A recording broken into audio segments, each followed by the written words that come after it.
रोखण्यासाठी पोलिसांकडून विशेष मोहीम राबवली जात असून त्याचाच एक भाग म्हणून अंबाझरी पोलिसांनी मोठी कारवाई केली आहे। अंबाझरी बायपास रोडवर संशयित हालचाली करणाऱ्या 2 सराईत गुन्हेगारांना रंगेहात पकडून त्यांच्याकडून पिस्तूल, जिवंत काडतूस आणि 1,02,000 रुपयांचा मुद्देमाल जप्त करण्यात आला आहे। 2 मार्च रोजी पहाटे 2:30 वाजता पेट्रोलिंग दरम्यान पोलिसांनी 2 संशयित इसमांना पाहिले। पोलिसांना पाहून ते पळू लागले, मात्र तत्काळ कारवाई करत पोलिसांनी त्यांना ताब्यात घेतले। चौकशीत चंद्रेश उर्फ चंदू हटेवार वय 38 आणि नवीन उर्फ चिंटू गुल्हाने वय 25 हे दोघे सराईत गुन्हेगार असल्याचे स्पष्ट झाले। तपासात त्यांच्याकडे पिस्तूल, जिवंत काडतूस, मोबाईल आणि एक सिल्वर रंगाची ॲक्टिवा गाडी सापडली, ज्याची कोणतीही कागदपत्रे नव्हती। दोघांविरोधात आर्म ॲक्ट कलम 3+25 आणि महाराष्ट्र पोलीस कायदा कलम 135 अंतर्गत गुन्हा दाखल करण्यात आला आहे। पोलीस टाइम न्यूज साठी स्वप्नील धारगा विशेष रिपोर्ट। दिनांक 1 ला रात्री आमची अंबाझरी डीबीची टीम पेट्रोलिंग करत असताना अंबाझरी बायपास रोडवर 2 संशयित इसम आम्हाला बिना नंबरची ॲक्टिवा घेऊन जाताना दिसले त्यांना। तर त्यावेळी त्यांना थांबवण्याचा प्रयत्न केला, पण ते न थांबता समोर पळून जाऊ लागले।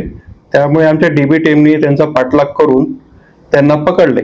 त्यांची चौकशी केली असता तसेच त्या गाडीची डिक्की खोलून बघितले असता त्या गाडीच्या डिक्कीमध्ये एक देशी पिस्टल आणि 1 राऊंड मिळून आला। तर त्यावेळी त्यांना पोलीस स्टेशनला आणून चौकशी केली असता ते रेकॉर्डवरील गुन्हेगार असल्याचे आढळून आले।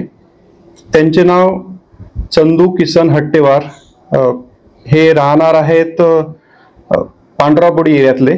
तसेच त्याच्यासोबत होता नवीन उर्फ चिंटू रवी गुल्हाने।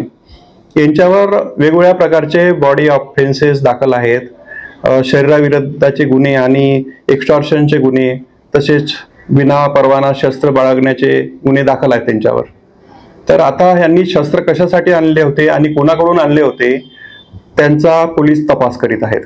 संपूर्ण गुन्ह्यामध्ये जवळपास 40,000 रुपयाचा पिस्टल, 35,000 रुपयाची गाडी, तसेच 2 मोबाईल असा वेगवेगळ्या प्रकारचा 1,02,000 रुपयाचा मुद्देमाल जप्त करण्यात आलेला आहे। सदरची कारवाई अंबाझरी पोलीस स्टेशनचे डीबी स्टाफ, माननीय सीपी साहेब यांच्या मार्गदर्शन, जॉईंट सीपी साहेब, डीसीपी साहेब तसेच एसीपी साहेब यांच्या मार्गदर्शनाखाली करण्यात आले।